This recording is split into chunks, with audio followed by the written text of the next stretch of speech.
Good morning, scholars. Today we're going to continue our way through Book 1 of Herodotus, looking at Chapter 7, where he recounts the transfer of the kingship of the Kingdom of Lydia from the House of Heracles to the House of Mermnas.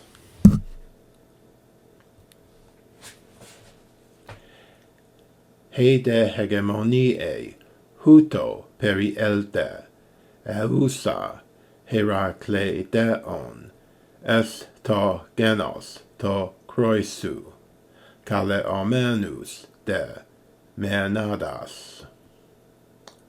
Ein Candales ton hoi Hellenes Myrsilon onomasduse Tyrannos Sardion apogonos de Algaiu tu Heracleus agron mengar honinu tu belu tu Achaiu protos Herakleideon Basilius egeneto Sardion Candales de ho Mirsu Hustatos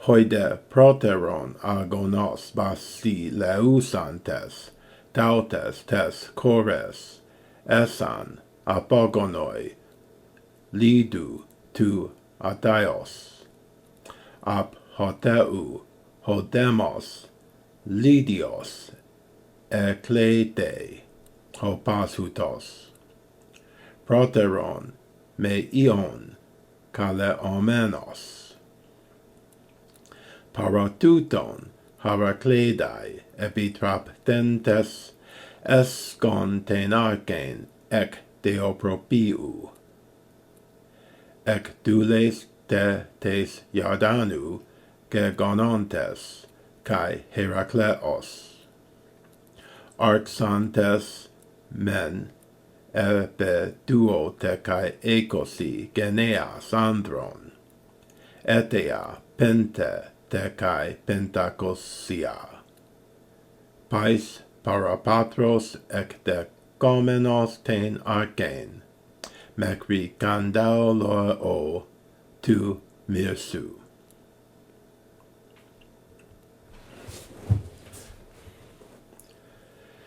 Hede hegemoniae huto perielte eusa Herakleideon est to genos to Croesus kaleomenus de Mermnas.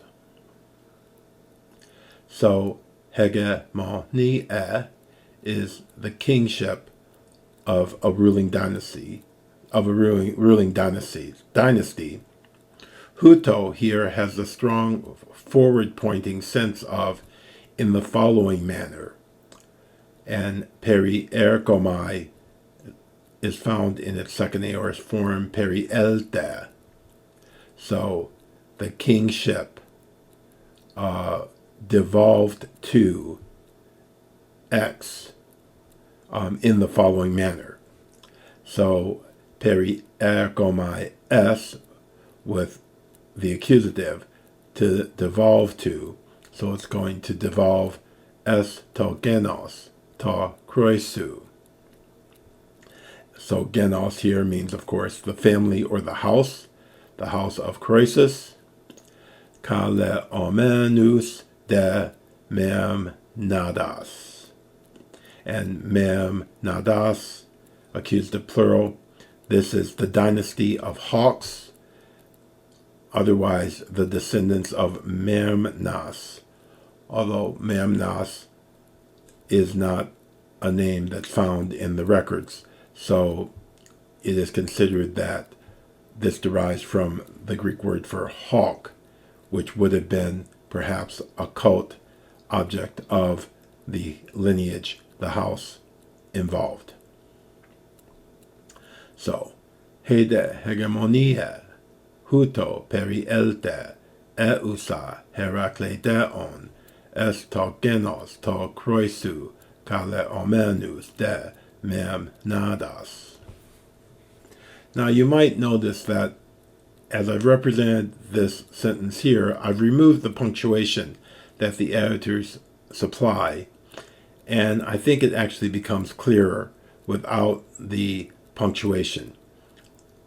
Of course, Greek texts would have had no punctuation at all. They would have been written even with no spaces as we find them in the manuscripts, because paper was precious and you couldn't use it up with spaces. So here we see that eusa herakledeon modifies he hegemonie, and then estogenos to crusu kaleomenus de Mermnas. But you ask yourself, where does this accusative masculine plural kaleomenus come from? What does it refer back to? Well, it refers back to the masculine plurality that is inside of Taugenos, the family, the house of Croesus, the various males who represented that house as they came to lead. So it's a little tricky here, the way these two participles operate. Eusa herakledeon and kaleomenus de Mermnas.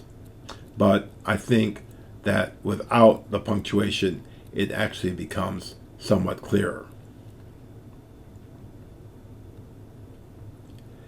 Ein kandales ton hoi Helenes myrsilon onomazdouse tyrannos sardion apogonos de alkaiou tu Heracleus argon mangar honinu tu belu tu akaiou protos Herakledeon Basileus egeneto sardion kandales de ho myrsu hustatos.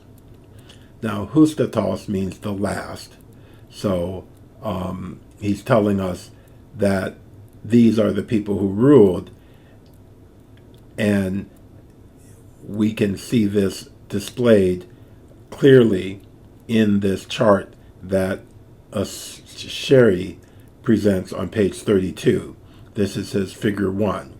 So you see there was a Kandales. Don't be confused by it being printed in English with a C. So you see Kandales at the very bottom of the second from the left-hand column, and Myrsus, his father, above him. So that's Kandales de ho Myrsu hustatos. So he was the last.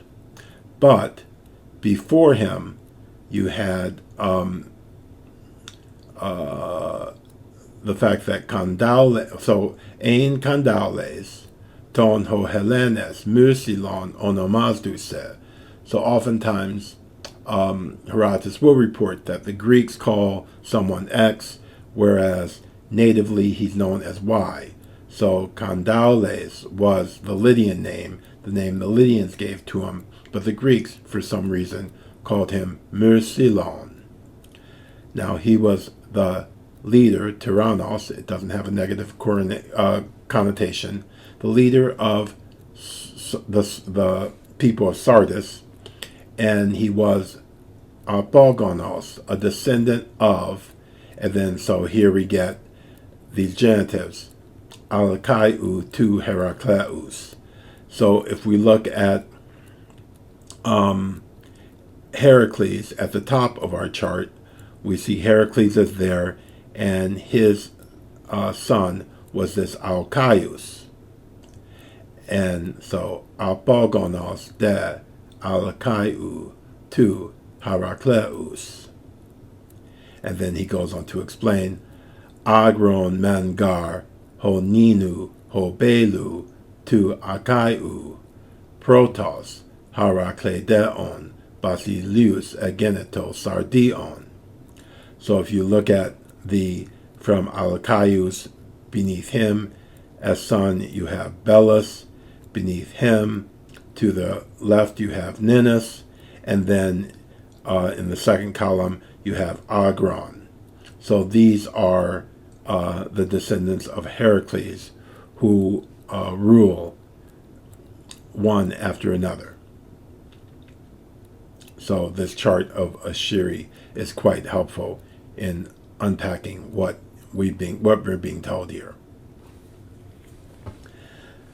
Hoide proteron agronos basile usantes tautes tes cores esan apogonoi lidu tu ataios ap hoteu hodemos lidios eklete hopashutos proteron me ion kaleomenos.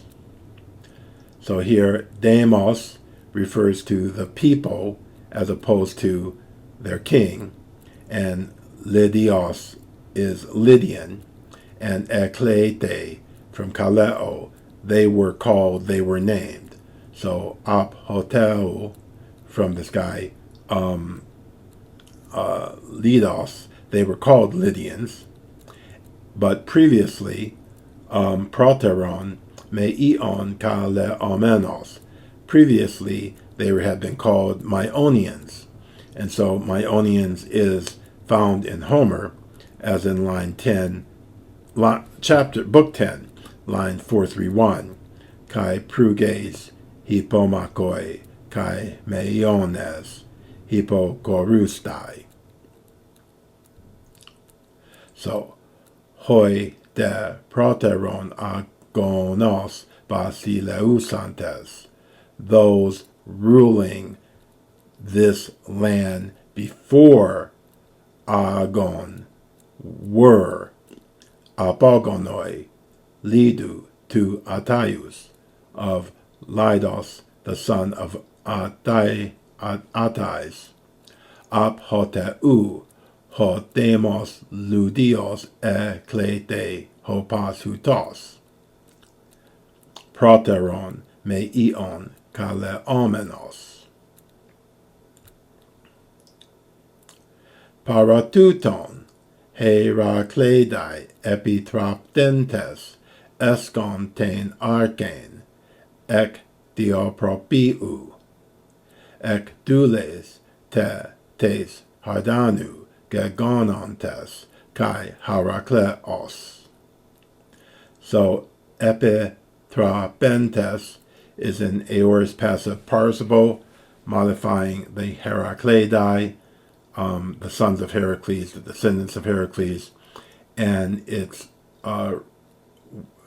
root verb is epitropo, to give in charge to. So passively, receive as having received as their charge, as their job. They escontain arcane. They held the kingship. Ek theopropiu. A theopropion is an oracular command, the command of an oracle or god, divine sight. So ek theopropiu can be translated on the basis of an oracular command, and we'll see how that plays out later. And ek dules tes yadanu gegonontes kai Heracleus. So these Heracleidae are the offspring of Heracles and a female slave of Yardanus. So Dule is a female slave, and Gegonontes is your perfect active participle, masculine plural, of gignomai, to become, to be born, to be, to arise.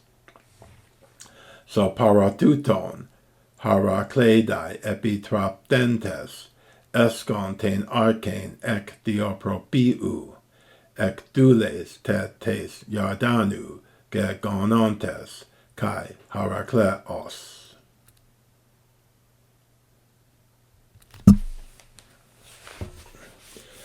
Arxantes men epiduo te kai ekosi Geneas, Andron, Etea, Pente, Tekai Pentakosia, Pais, Parapatros, Ekdekomenos, Tein Arkein, Mekri Kandau Leo Tu Mirsu. So again, we have Genee in the sense of generation. Here, of course, Geneas Andron is accused of plural, generations of men. So Arxantes, having ruled, Arxantes men, epi duo tekai ekosi Geneas Andron. So epiduo for 2 and 20 generations of men. And then that gets translated into years. Etea penta tekai pentakosia, years 505. Pais parapatros ek dekomenos tein arkein. Ek dekomai is to receive. And of course, arkein is the rulership or the kingship or rule. They received father from son, the rule, mekre kandaule o tu mirsu. So we're going to see that Kandaulos was the last of the kings. He was not able to pass his kingship on to his son for reasons that will be dramatized quite fully in what follows. Okay, so if we look at this, again, we're focusing on a portion of the chart that Asheri gives us. And so we see that Agron was the first of the Heraclidi to be king. But then you had 22 Lydian kings stretching over 505 years. And then the kingship of these Lydians ended with Kandaules, the son of Myrsos. So that's what's being reported in this Parateuton, Heraclidi, Epitraptentes, Escontain, Arcain, Ek Diopropiu, Ek Dules, Tes Jardanu, Gegonontes, Kai Herakleos, Arxantes men epiduo, te kai ekose, Geneas, Andron, Etea, Pente, te kai Pentakosia, Pais parapatros, ek dekomenos, tein arkein, mekri kandao leo tu mirsu. Okay. So what we'll see now is the transfer of the kingship of Lydia from the House of Heracles and Agron ending with Kandaules, and to the house of the Mermnas, the dynasty of hawks, beginning with Gyges and ending with Croesus, who will be the hero of the first main logos of book 1.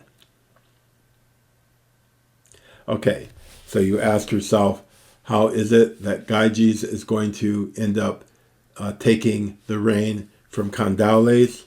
Well, this is the first of the really long sub-stories, kind of minor narratives.